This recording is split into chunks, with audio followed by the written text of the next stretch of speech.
There are some succulents that just cannot propagate vegetatively, or very difficult to propagate vegetatively.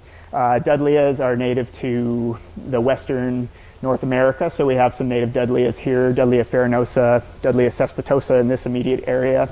And then you go further south, you have Dudleya pulverulenta and Dudleya brittani in Baja. Dudleyas are more of a fall winter growing plant here.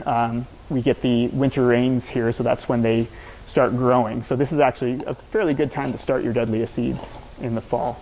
Echeverias seeds are about the same, you know, they're related to one another. The flour is spent, and we'll just put it in a bag, sometimes upside down in a paper bag, let the little flour stalks dry out completely, and it's very hard to separate the chaff from the seed.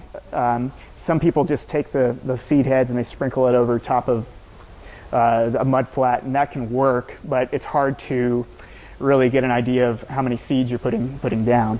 So what I do to separate the chaff from the seed is I just stick it in a coffee grinder. And now you wouldn't want to do this with larger seeds because you run the risk of damaging the seed. The endosperm inside of the seed can get damaged, but because these seeds are so tiny, they're not hurt by the coffee grinder. So I'll just whir it a little bit, and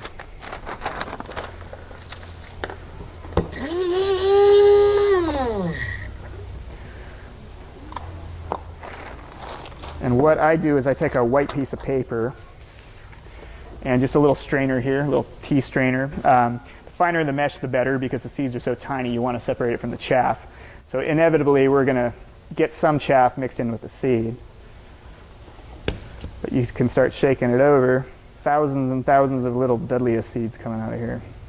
Well, I don't know if you can see them, but just take my word for it. A lot of the Crassulaceae family, they have very tiny seeds, so you can take these from Echeverias, sempervivums, jovibarbas.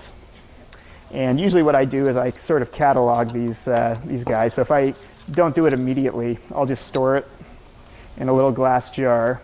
I'll take a little sticker tag, put it on top of the jar so I remember what I have, and also the date that I put them in here. Several hundred flower stalks. You could probably fill this jar about halfway. So I usually grow Dudleyas just on open flats. I don't cover them up or anything. Generally what I'll do is I'll dampen my mud flat right here. I'm not going to do it right now. And because they're so tiny, I like to put something in there to allow it to distribute a little bit better. So I'm going to take this gravel from roofing shingles. I usually just stick it in the jar. You can go to roofing supply stores. You want to use something that isn't treated with chemicals, because it could leach into the soil and you don't know what adverse effect it might have on the plant. You could use sand. Yeah, horticultural sand works really well too.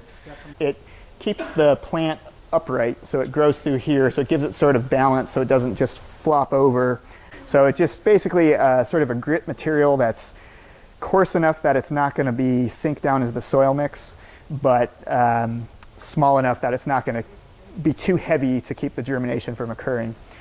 And then you can take this and you can actually use a strainer and kind of just sprinkle it around, and that sort of that distributes the seed much better, so you don't have it all come up in one spot. So this is best done on a damp flat.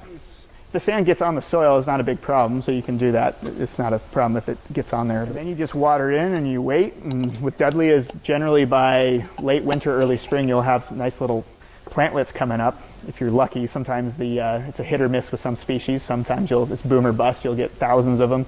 The next year you might just get a little pocket of them. But generally Dudleyas are fairly easy from seed.